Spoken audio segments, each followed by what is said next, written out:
Olá, sou Alessandra, professora da Educação Básica, atualmente diretora de Divisão de Projetos e Pesquisas Educacionais na Secretaria de Educação e doutora em Educação. Sejam todos bem-vindos ao nosso programa Vez e Voz, Conversas sobre Educação. Vale ressaltar que esta ação só pode ser realizada pelos esforços do Departamento de Planejamento, Projetos e Pesquisas Educacionais, em parceria com a Faculdade de Ciências da Unesp Bauru, por meio do convênio estabelecido entre as instituições. Hoje temos o prazer e a honra de conversar com a escritora Sônia Rosa, com a gestora Simone e a professora Araceli.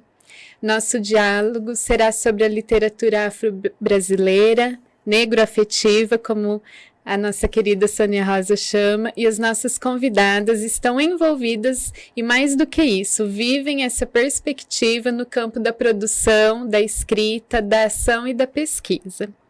Vou iniciar então a nossa partilha apresentando as nossas convidadas. Sônia Rosa vem do Rio de Janeiro, é escritora, mestre em Relações Étnico-Raciais, professora, contadora de histórias e consultora de letramento racial em escolas do Rio de Janeiro.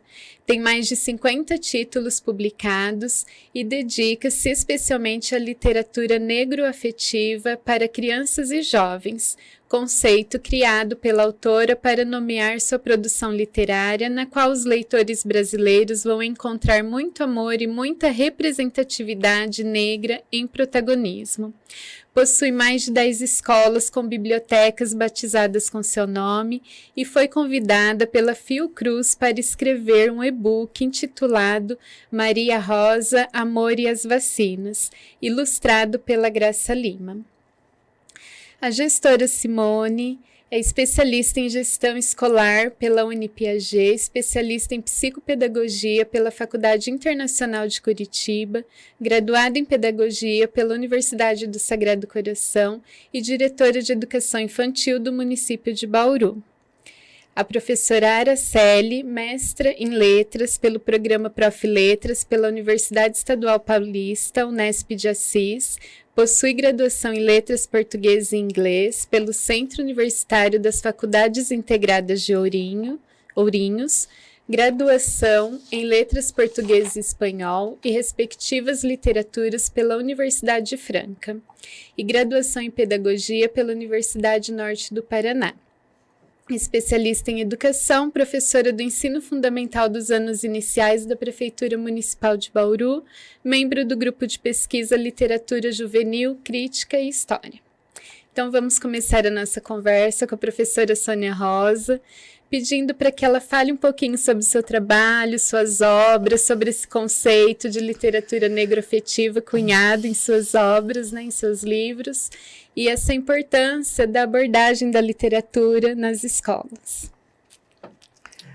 Olá, bom dia, boa tarde, boa noite. Uma alegria estar aqui em Bauru, uma cidade que eu já visitei de forma remota, conversando com os professores, alguns professores, especificamente de uma escola, da escola Francisquinho, uma escola muito simpática, uma escola leitora, que tive o prazer de ir presencial hoje. Estou aqui ao lado da diretora, muito feliz, né? Muito obrigada, Alessandra. Muito obrigada, os outros companheiros que estão aqui do lado. Eu quero dizer que eu me sinto honrada de participar desse bate-papo para falar daquilo que eu venho falando e falo de forma muito intensa, sobre a minha obra. Eu digo que eu nunca pensei de ser uma escritora. Na verdade, eu fui formada pela oralidade, que é um dos valores civilizatórios afro-brasileiros. E foi numa casa que não tinha livros, mas uma casa cheia de histórias. E quando eu aprendi a ler e escrever, essa intimidade ficou maior, e depois o que eu queria ser era professora. Eu queria viver nesse espaço, nesse mundo, nessa ambiência de aprender, de ensinar e aprender. E contava história para os meus alunos, porque eu já entendia, mesmo sem ter uma fundamentação, mas pela própria experiência, pelo próprio o diálogo com as histórias, com as palavras, com a força das palavras, eu acabei contando história para os meus alunos e um dia eu resolvi inventar. E foi aí que eu lancei, que eu escrevi, inventei O Menino Nito, que é a minha primeira história, é a minha história inaugural, é um menino negro protagonista, tal qual meu irmão, tal qual meu aluno, tal qual meu vizinho, tal qual meu primo. Então, eu quis trazer essa representatividade, eu escrevi em 88 e publiquei em 95. Levei muito tempo, porque eu era uma escritora iniciante, eu trazia também uma proposta muito diferenciada, né, porque apesar de eu ter escrito o texto, eu queria que o personagem fosse um personagem negro. E eu fazia questão disso, colocava isso nas minhas apresentações para as editoras. Até que a editora Memórias Futuras, que é uma editora que não existe mais no Rio de Janeiro, que ela acabou, faliu, teve problemas internos, e eu relancei de novo pela Palas em 2002. Mas continuando com essa mesma pegada de ser um menino negro protagonista. E aí começa a minha história de escritora. Hoje eu tenho 29 anos de escritora. Eu tenho muitos livros onde o protagonismo negro ele é a marca. Personagens negros em destaque, amados, penteados, com pai, com mãe, num almoço feliz, né? Falando desse amor que nos une, que une os pais, as mães, os irmãos, o cotidiano, né? Cotidiano esse que, quando eu era criança, eu não encontrava nos livros. Cotidiano esse que, no começo da minha carreira de professora, eu encontrava pouquíssimo. Então, eu quis fazer diferente. E eu fiz isso de uma forma muito espontânea, natural, só que não era. A minha naturalidade, a minha espontaneidade, ela conflitava com uma sociedade muito racista, uma sociedade em que não queria abrir espaço para o protagonismo das pessoas negras que saem em televisão, na mídia, né? E muito menos nos livros. Então, eu digo que os livros formam mentalidade e eu fui me aprofundando. O que foi espontâneo, né? E também o estranhamento que isso causava, quando as pessoas me perguntavam por que o menino negro, e eu perguntava, mas por que não o menino negro? Mas eu fui me aprimorando. E eu fui tendo também uma, vamos dizer, entre aspas, né, uma sorte, né? Porque a gente foi discutindo melhor, né? O movimento negro, né? As pessoas, os intelectuais negros foram se articulando para a Constituição de 88, então, até conseguir chegar, né? Essa vez e essa voz, né? Como é o projeto de vocês, numa lei que obriga, né, a trazer para dentro da sala de aula esses saberes ligados à vinda dos africanos para cá, a luta, a resistência, o legado, esse protagonismo, né? Essa beleza, essa força. Não só a dor, porque teve muita dor, mas mais do que a dor, os grandes feitos. Então, eu já estava nessa linha, eu já estava escrevendo sobre isso. E aí eu fui estudar mais, porque também a gente teve mais materiais sobre a temática, sobre o assunto, circulando, né? Pelas escolas, pelas secretarias, pela vida brasileira. As universidades, as cotas chegando, as ações afirmativas, toda uma preocupação, uma resistência. Vocês vejam, essa lei que eu estou falando, que é a 10.639, ela é de janeiro de 2003. A gente está indo para 21 anos. E a gente ainda tem, infelizmente, muitas escolas fora da lei, porque isso é uma lei federal. É uma lei que obriga para as escolas públicas e particulares de toda a educação básica, quem não cumpre a lei está fora da lei. E essa é uma lição péssima que a gente dá para o nosso alunado, né? Então, eu não escrevo para ler, isso me dá uma liberdade, exatamente porque eu já estou falando sobre isso desde que eu me tornei escritora.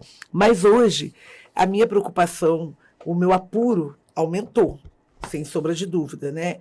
Eu quero contribuir. Então, eu tenho, por exemplo, um livro que eu gosto bastante, que é o Tambor de Crioula, que é um livro que fala sobre essa dança, né, do tambor de crioula, da importância dessa, que é dentro das comunidades quilombolas, para entender a força dos quilombos. Eu falo de Zumbi dos Palmares, que é um herói negro muito importante. Eu falo de Esperança Garcia, que é uma heroína negra do Piauí, né? Eu falo do Dragão do Mar, que é um herói negro do Ceará, que fez. Então, assim, eu também vou estudando e vou aprendendo. Então, quando eu entrei no mestrado, e aí eu vou dar um salto, né? Eu entrei no mestrado quando eu me aposentei da minha vida de professora, e aí eu fui fazer um mestrado e fiz um mestrado muito específico de relações étnico-raciais no Cefet. E isso também foi uma outra virada de chave, foi maravilhoso. E eu tive um professor que ele me provocou. Ele falou assim: Eliana, você já escreveu sobre o Dragão do Mar? Aí eu falei: não, Dragão do Mar é um herói negro, é o Chico da Matilde. Eu falei: é? Aí eu fui pesquisar.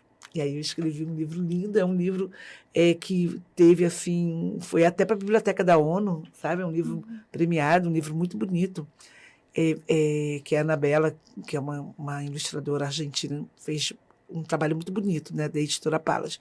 Então, eu tenho os heróis negros, eu tenho os meus personagens negros, eu tenho aqui a representação da Monifa, que também fala dessas outras possibilidades, porque é claro que foram quase 300 anos de escravidão, né?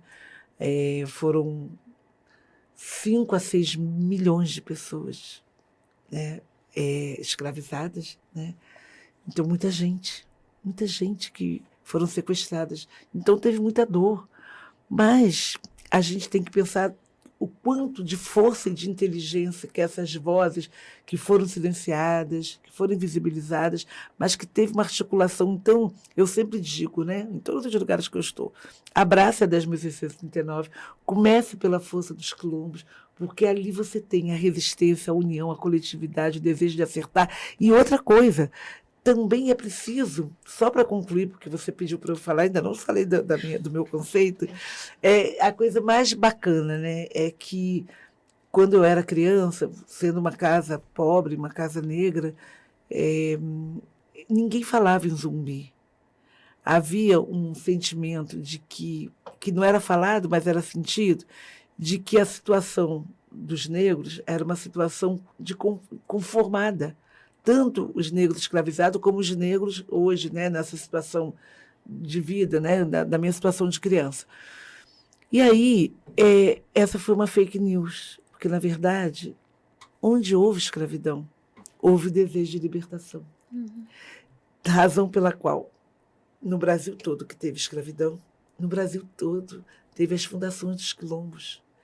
E isso é maravilhoso, isso é uma chave que todo professor deve acessar, abrir a porta desses saberes e contar para as crianças a força dos quilombos, das comunidades quilombolas.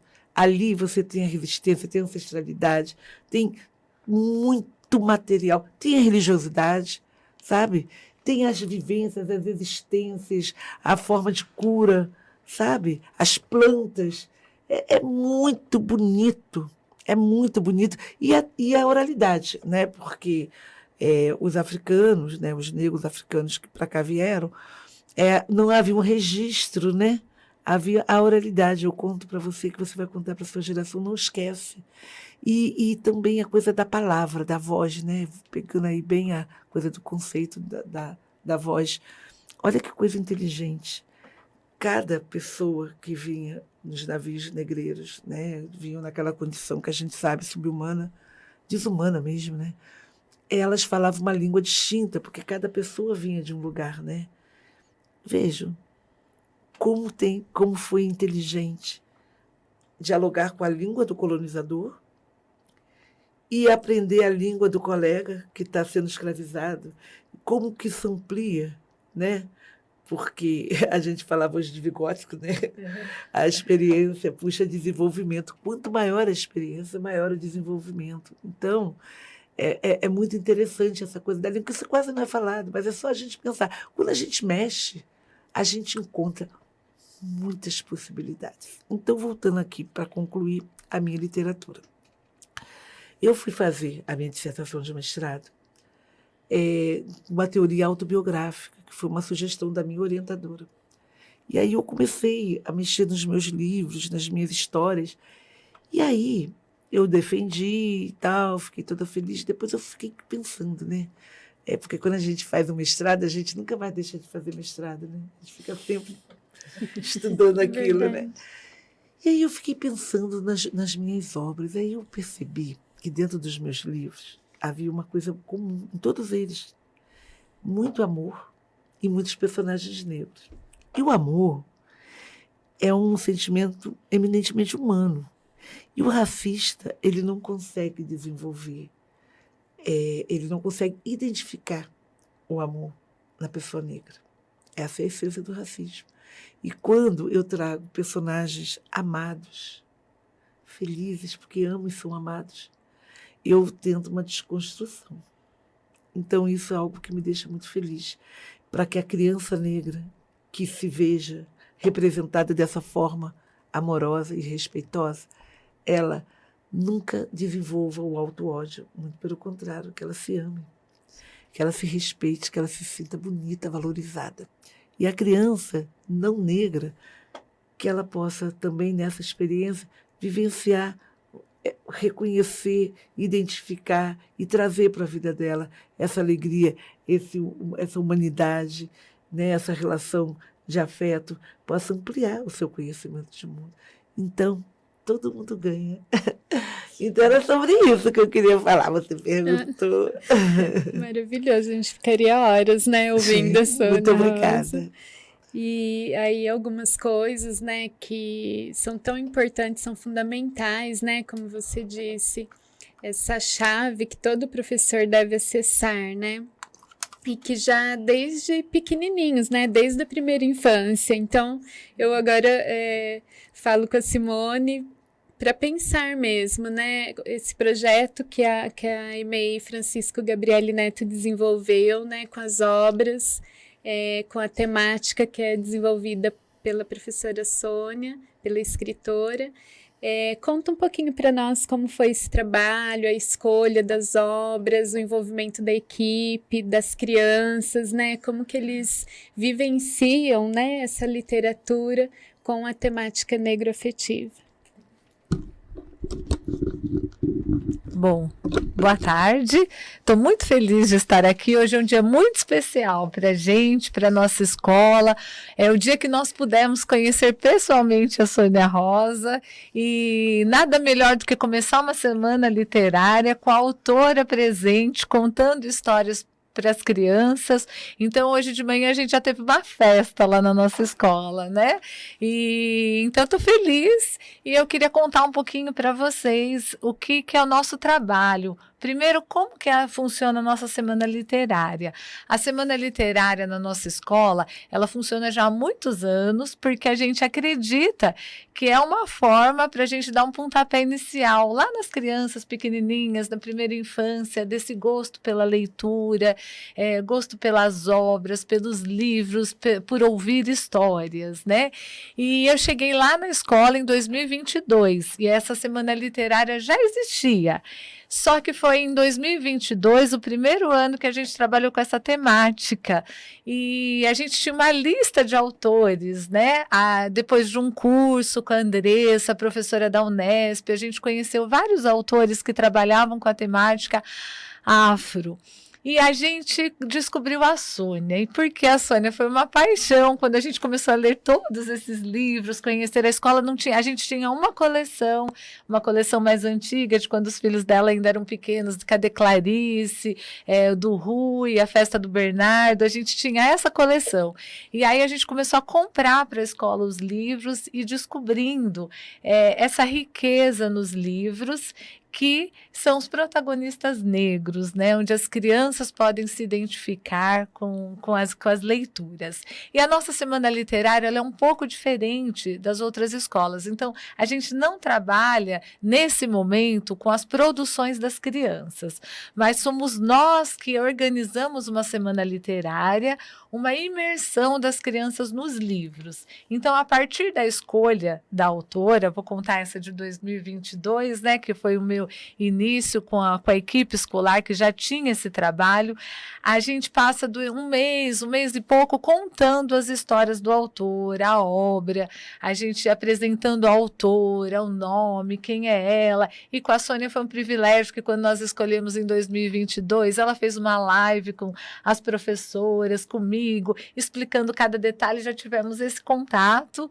Ela gravou vídeos para as crianças, ela contou história para as crianças, então a Sônia passou a fazer parte da nossa comunidade escolar. O autor passa, então nosso objetivo com a Semana Literária é que o autor seja muito conhecido das crianças, as histórias conhecidas. Aí a gente começa esse planejamento no início do ano e a nossa equipe se divide. E o trabalho, a Semana Literária, não é um trabalho só dos professores, porque normalmente quem se envolve com o pedagógico são os professores. Mas a nossa escola, a equipe também se envolve. Então, as nossas serventes, a nossa auxiliar de ensino, o ajudante geral, todo mundo entra, eu escolho um livro, e aí depois que a gente escolheu o autor, cada um vai lendo o livro e escolhe uma obra para fazer essa produção, criar um ambiente, uma instalação, um momento que saia do livro e se torne vivo para a criança. A criança de educação infantil, né, como a gente falou, ela precisa vivenciar para aprender. E a gente sabe, né, dentro do nosso método, dentro daquilo que a gente estuda, que é através da brincadeira na educação infantil. Então, a gente, quando elabora essa semana literária, a gente pensa na criança brincando com os personagens, brincando com as histórias, brincando com os livros. Então, isso torna um ambiente real. Cada sala é um livro, cada ambiente da escola. A gente montou um quilombo na escola, né? Com os elementos, trazendo que as crianças não conheciam, né? E aí, a nossa semana literária, ela fica a semana toda. Depois desse envolvimento, cada funcionário, a gente passa meses trabalhando e a gente monta em um momento que as crianças não estão na escola e aí, no dia seguinte, elas chegam e os ambientes estão transformados. Então, elas vão andando, encontrando os personagens, que elas já sabem o nome, identificando as histórias. E a semana literária fica montada durante a semana toda. E cada dia a gente organiza um horário que as crianças vão passando pelos ambientes, as professoras recontam a história com as crianças, eles brincam com todos os elementos, com todos os personagens e vivenciam o livro. Então, a autora passa a ser íntima das crianças, íntima da escola, de todo mundo. Em 2022 aconteceu isso, que a Sônia virou a autora íntima da nossa escola e a receptividade dela, o nosso contato foi super importante para esse momento, foi um diferencial, na verdade, falo assim, que foi diferente de todos os outros autores que nós já trabalhamos, que a escola já trabalhou, por conta disso, porque a gente teve o retorno da autora, né?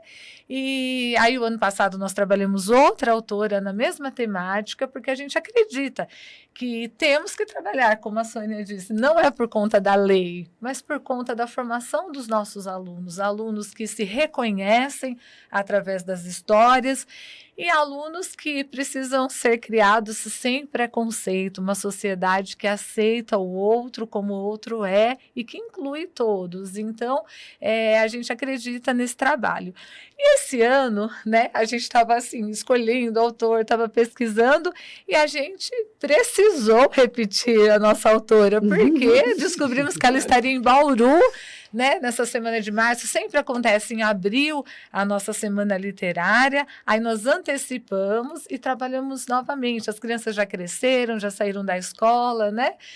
Muitos já saíram e não estão mais lá, que já foram para o ensino fundamental, então a gente repetiu, colocamos livros novos da Sônia que nós conhecemos no decorrer desse tempo.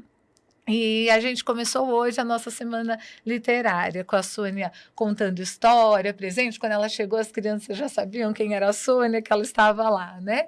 E a partir da nossa semana literária também, a gente dá sequência em outro projeto, que é de leitura com as crianças. Aí cada criança tem uma sacola de tecido, que a mãe enfeita, coloca o nome.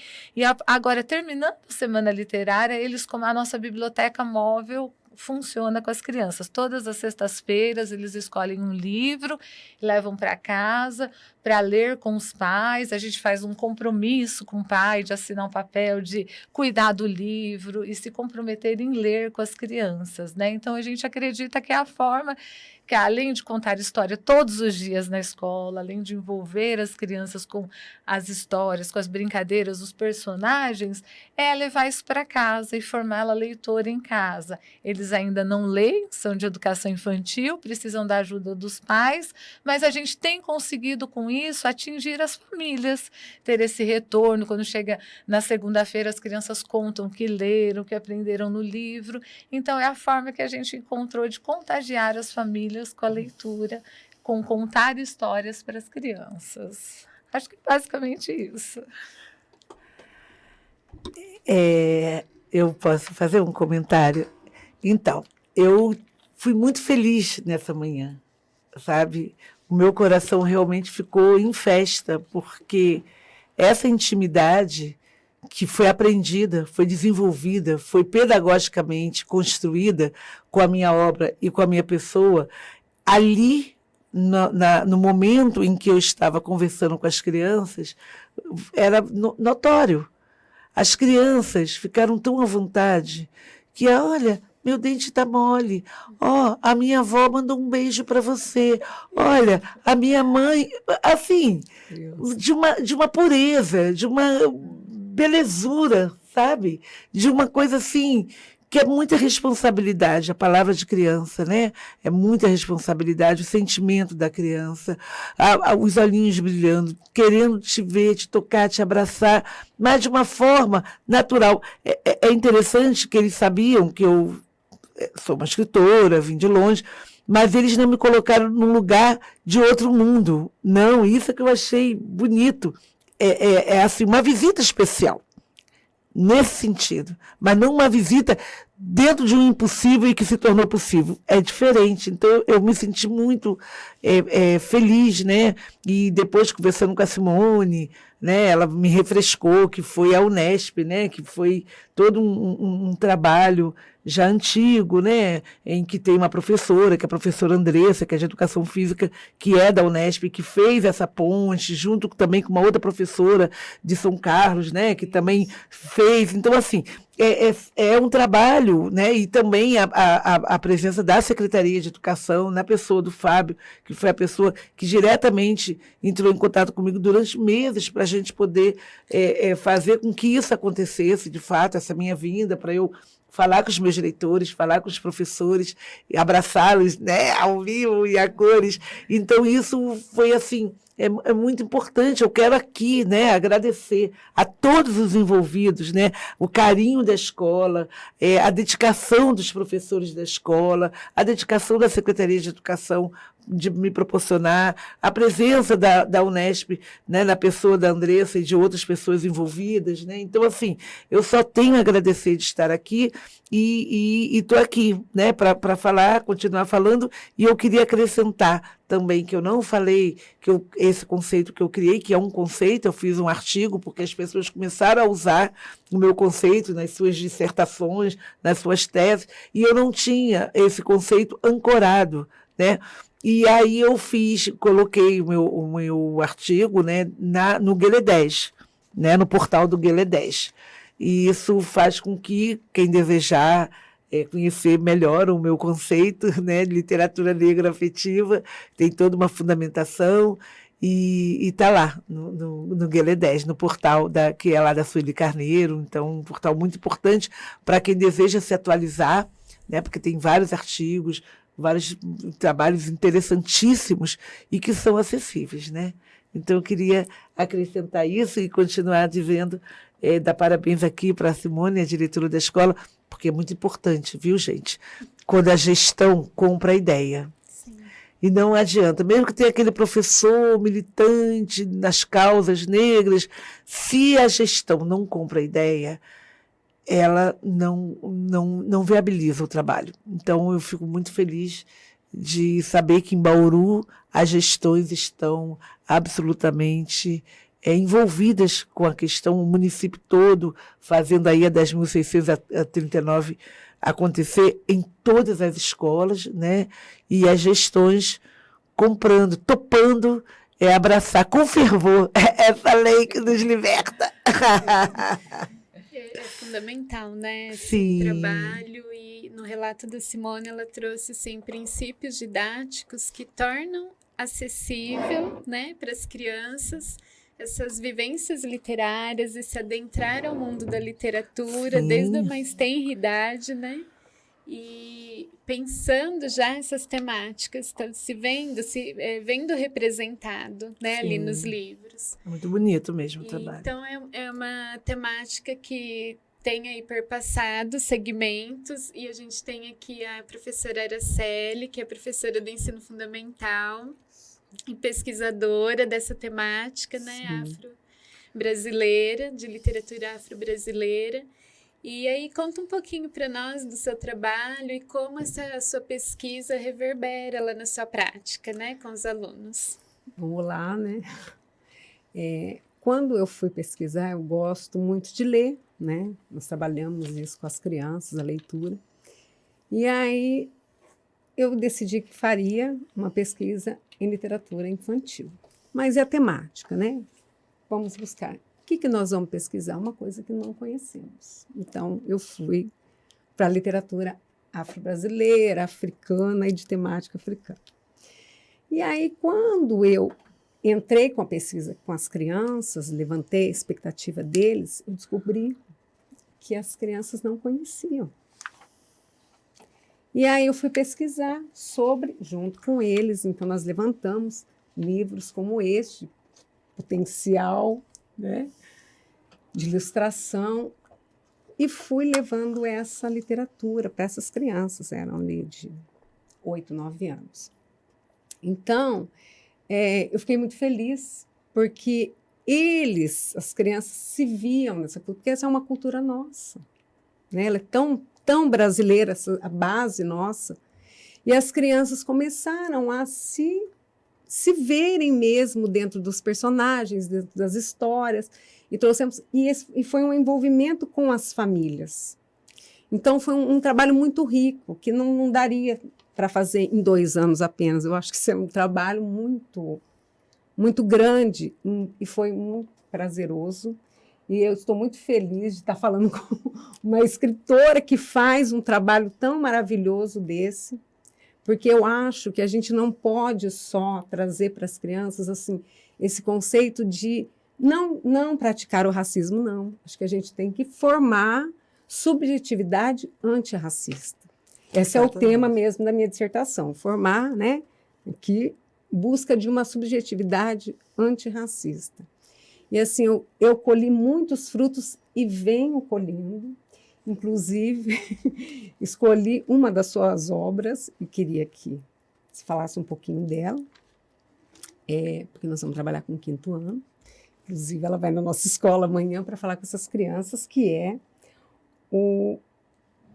Os Tesouros de Monifa, que eu acho que é um livro, uma obra, né, que ali para essas crianças de 4º, 5º ano, eles vão trabalhar. Eu queria que você falasse um pouquinho da obra, que eu acredito que você vai falar isso amanhã para eles.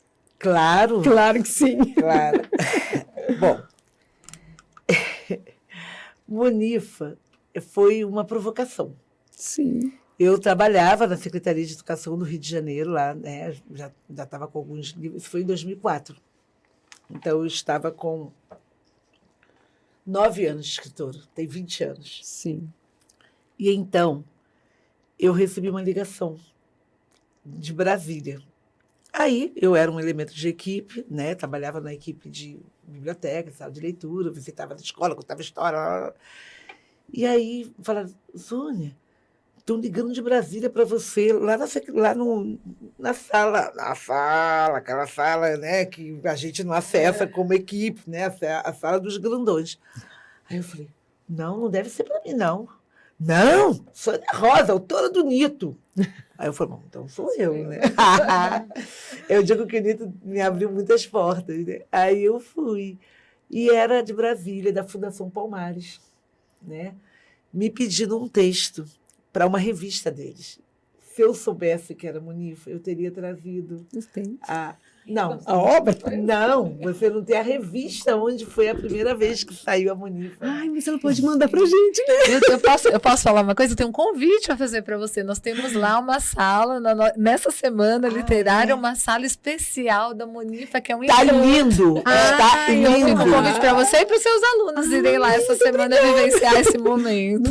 Nós vamos à sua escola. Está lindíssimo. É de uma delicadeza, de uma singeleza, uma coisa assim que diz tudo falando pouco, né? Sim. Mas assim, para quem vê, claro que deu um trabalho danado para quem veja. Mas, enfim, e aí, isso foi numa quarta-feira. Porque a gente quer botar numa revista, e depois saiu a revista número 1 da Fundação Palmares, tem até Conceição Evaristo lá, tem vários autores, e eu fui convidada, fiquei toda boba e ia muito apavorada, porque era um papel em branco. Mas, não, uma história infantil, como você quiser, do jeito que você quiser. Eu fiquei louca. Eu não parei mais de pensar. Isso foi na quarta-feira, veio a quinta, veio a sexta, veio a sábado. Eu falei, meu Deus. Aí eu fiquei pensando vários caminhos. Aí eu trabalhava também numa escola, aí eu falei, Carminha, minha diretora, o que eu faço? Ela falou, inventa aí. Aí eu peguei lá um apelido que ela tinha, que era bonitinho, eu estava tentando, não conseguia. E era para entregar na segunda. Aí eu fui dormindo, que eu tinha que dormir, né? Aí segunda, de sábado para domingo, desse jeitinho que eu estou contando para vocês. Eu acordei com o sentimento de uma carta. Eu acordei com o sentimento. Toda a carta. Às 5 horas da manhã, eu acordei, peguei um papel, escrevi a carta. Depois que eu escrevi a carta, eu falei, bom, agora eu preciso escrever toda a história para dar conta da carta. E o Rui, que é o meu filho caçula, que é o pai da minha neta Zuri, que tem livro, Zuri tem o Olhar Mais Doce do Mundo, que já está saindo pela Nova Fronteira. O Rui tinha 8 anos, era uma criança, né? Ele está com 28. Aí o Rui acordou assim umas 8 horas e eu estava lá, acabando. Aí ele, mãe, eu falei, meu filho, acabei de fazer uma história. Pum, senta aí no sofá, botei um menino ali. Aí li para ele, quando tinha acabado de escrever, a primeira impressão dele. Mãe, é de verdade? Eu achei isso bom, com uma avaliação de uma criança de 8 anos. E aí eu falei, não, meu filho, acabei de inventar. Aí acabei de inventar e, ao mesmo tempo, me deu um negócio na minha cabeça. Eu falei assim, caramba, eu estou inventando uma história de uma escravizada que escreve uma carta. Eu lembro que eu falei, né, que a gente estava conversando, que a gente tinha poucos saberes ligados às questões, né? Eram mais ligados aos movimentos negros, mais ligados a algumas universidades, algumas disciplinas específicas. E eu falei, será que tem alguma... Eu preciso pesquisar sobre isso. Aí eu fui pesquisar sobre escravizados alfabetizados, né? E aí eu descobri que, no tempo da escravidão, você tinha 1% de escravizados alfabetizados. E desse 1%, pouquíssimas mulheres. E dessas mulheres, você tinha uma mulher chamada Esperança Garcia, uma mulher que era da província do Piauí, que na época Piauí e Maranhão era uma província só, e que ela era escravizada dos jesuítas. E ela escreveu uma carta-petição porque os jesuítas foram expulsos. Isso é a história do Brasil, que você vai... Sim. Aquela coisa, você vai abrindo vários portais, várias portas, você vai aprendendo maravilhosamente. E aí, os jesuítas foram expulsos, né, para retornarem para Portugal, saírem do Brasil, e ela vivia com o marido, com os filhos. E ela ficou sem os seus senhores que, de alguma forma, não tratavam bem, não tratavam mal, mas ainda estava na condição. E aí, mas eles ensinaram a ler e escrever. E ela sabia ler e escrever. Então, ela foi trabalhar, foi ser escravizada numa casa de um comendador, de um político, e ela era espancada, ela teve que trazer os filhos pequenos, ela deixou os filhos maiores com o marido, e aí ela fez uma carta-petição. A primeira carta do dia 6 de setembro de 1770. Essa história chegou para mim, de presente para mim. Né? De uma história inventada, eu cheguei. Essa história, Esperança Garcia, assim como Monifa, que está no Brasil todo, por conta de PNLD, essas coisas, o Esperança Garcia está na França, no Canadá, nos países de língua francesa. Então, assim, é uma história muito bonita, muito forte. Na época que eu escrevi a história, não conhecia ninguém do Piauí. Minha filha casou com o Piauí, você acredita? Mistérios de Monifa. Então, são essas histórias. Uma história vai puxando outra, né? E eu fiquei assim, muito feliz com a história de Monifa. Aí depois, muitos anos depois, a Brink Book publicou, sim, mandei a Brink Book. E é um livro que vende muito, que no sentido, quando eu digo vende muito, não tem nenhuma ganância. Circula muito. Circula, é a própria, né, história. E as crianças gostam muito, e eu gosto muito de Monifa. Mas eu esqueci algumas coisas. Eu esqueci, por exemplo, de dar um nome para a menina. As crianças me perguntam, como é o nome da menina? Eu esqueci.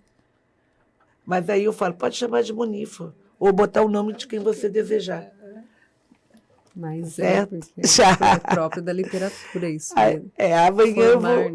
Amanhã eu vou conversar com eles, Nossa, com todo o meu amor.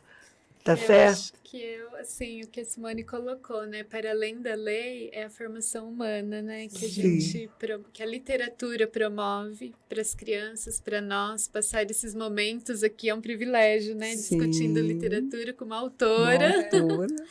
Então, assim, foi muito bom, né? Eu acho que foram momentos riquíssimos. Não sei se vocês gostariam de colocar mais alguma coisa, comentar, palavra. Eu quero agradecer. Agradecer por te conhecer. É um privilégio mesmo. Imagina. Conhecer uma escritora de uma vastidão de obras que assim, transforma vidas. Nossa. As suas obras. Muito obrigada. E na nossa mão, quanto professoras, né? Pode ter certeza que elas vão viver muitos anos ainda. Muito obrigada. A minha literatura, né, ela tem me provocado um compromisso cada vez maior e uma responsabilidade muito grande. Eu tenho estudado bastante, eu tenho feito um trabalho assim, com muita seriedade, até porque eu venho falando para vários professores, e eu tenho realmente trabalhado muito nas resistências, né, porque eu sei que né, os conceitos, né, de branquitude, meritocracia, são conceitos para uma percepção branca do mundo muito difícil, né, de você desconstruir a favor de uma coletividade que também é uma ideia africana. Então, eu tento fazer as abordagens de uma forma amorosa, como eu atuo na minha vida, não só nos livros, mas é tudo verdade mesmo, né? É um compromisso, uma responsabilidade. Eu queria, se você me permite, eu trabalho com o infantil. São as crianças que me interessam, no sentido de que eu gosto de ficar perto delas. E aí me pergunto, por que você escreve para as crianças? Porque eu quero ficar perto dessas crianças, eu quero ficar perto dessa formosura, para eu ficar mais leve, para eu ficar mais pura, sabe? Então, mas a vida me levou a abraçar os professores, né? Então, quando eu escrevo a minha dissertação de mestrado, né, sobre literatura afrocentrada, né, que eu fiz a minha dissertação e ela foi publicada pela Jandaíra. Quem desejar, é só procurar, que ficou muito bonito, muito ousado. Então, eu também tenho Entre Textos e Afetos, que eu falo sobre a contação de história, não falo nem tão forte do racial, mas o racial sempre me atravessa, porque, gente, o racial é a contemporaneidade, é a pauta do mundo, não tem como. E aí, eu fiz uma reflexão antirracista, que é um livro da Editora do Brasil, que é uma reflexão antirracista de bolso, onde eu trago vários conceitos, trago vários autores que eu trabalho, né, os autores de literatura infantil, como o Otávio Júnior, o Sandro Oliveira, e trago, né, o Rogério Andrade Barbosa, Júlio Emílio Braz, e trago também os meus leitores que eu leio, né, como o Fanon, que é muito importante, como também a Cida Bento, que é uma grande intelectual negra, muitíssimo importante, Sueli Carneiro, muitíssimo importante. Então, a gente tem várias pessoas aí que a gente precisa ler, Renato Nogueira, são pessoas que estão discutindo, que estão estudando, que estão produzindo, e a gente precisa abraçar com fervor Conceição Evaristo, que é escritora, mas também é uma doutora, né? É alguém também que escreve, que discute sobre a questão. E agora, lançamento dia 11, saiu do forno, tá quentinho. A Força das Falas Negras. A Força das Falas Negras é um livro que tem 17 depoimentos de pessoas muito amigas, tá? A gente estava na pandemia e a Sinara Rubia, que tem um trabalho bacana, é escritora, trabalha lá no Rio, no Mocab, né? E ela é uma pessoa, viveu uma situação de racismo, porque ela colocou um turbante. Foi a primeira vez que ela saiu depois de meses. E ela sentiu os olhares. E aí ela fez um post na internet. Aquilo me tocou tanto que, a partir desse post que ela fez, eu resolvi fazer uma história, organizar um livro, meu primeiro livro organizado, onde as pessoas deveriam responder a seguinte pergunta: como você identifica o racismo no seu entorno? Eu peguei a minha rede de afetos, eu convidei mais de 30 amigos e amigas, mas eu só consegui 17 pessoas que toparam escrever sobre isso, né? Como eu identifico o racismo no meu entorno. E aí são professores, são músicos, são pessoas comuns, não são, quer dizer, agora são todos autores, né? E eu estou muito feliz porque eu vou lançar agora, dia 11, né? É da Editora Palas. Estou muito orgulhosa de ter escrito, de ter organizado esse livro. E A Força das Falas Negras era um sarau que eu construí junto com a minha sobrinha Tatiana Oliveira, que é pedagoga também, trabalha com os livros, tem uma pequena editora, que é a NIA Produção Literária, que é desse livro aqui, ela que produziu. E a gente tinha um sarau, A Força das Falas Negras. Então, a gente fez com a temática Conceição Evaristo, com a temática Solano Trindade. E aí, quando eu pensei nisso, andando, né, fazendo a minha caminhada matinal, veio também um nome. Então, eu acho que dialoga bem com a força e a fala, né, de que a gente precisa desconstruir. E a gente só desconstrói quando a gente apresenta alguma coisa que não que seja de fora para dentro, mas de dentro para fora. E a educação, ela tem esse caráter de transformação, de crise, de ressignificar, de desconstruir para reconstruir uma nova forma de conviver com a diversidade, que, eu repito, é linda. O que não é lindo é a desigualdade. Muito feliz de estar aqui. Muito obrigada pela companhia. Gente, vamos abraçar 10.639 com fervor. Professores, abrace suas crianças, protagonize as crianças negras, especialmente. Tá? As coloque na frente, deem protagonismo, abrace, beije e elogie, porque isso faz uma diferença enorme. Tá certo? Eu quero terminar agradecendo também, né? Agradecendo pelo dia de hoje. Imagina. E agradecendo pela sua história com a nossa escola, que não para aqui, não acaba no dia de hoje, eu tenho certeza, por você permitir que os seus personagens façam parte da nossa história, das nossas crianças. E esse amor que você falou, essa afetividade que aparece nos seus livros, é muito contagiante, já contagiou a nossa escola, as nossas crianças, e eu tenho certeza que vai continuar. Então, eu quero agradecer muito, muito obrigada. É muito especial poder trabalhar com material tão rico e tão enriquecedor.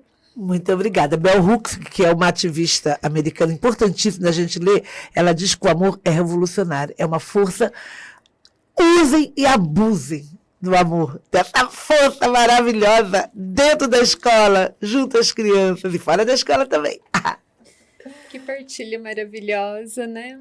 Momentos bons aqui na companhia de vocês, discutindo, mas chegamos ao fim, né? Agradeço em nome da Secretaria da Educação, né, a presença da professora, escritora Sônia Rosa, da Simone, da Araceli, muito obrigada. E agradeço mais uma vez, né, todo o departamento pedagógico que trabalhou aí nos bastidores para que nós estivéssemos aqui, e a toda a equipe da FC, né, Faculdade de Ciências da Unesp, que viabilizou a vinda da professora Verdade. Sônia Rosa. Muito obrigada a todos.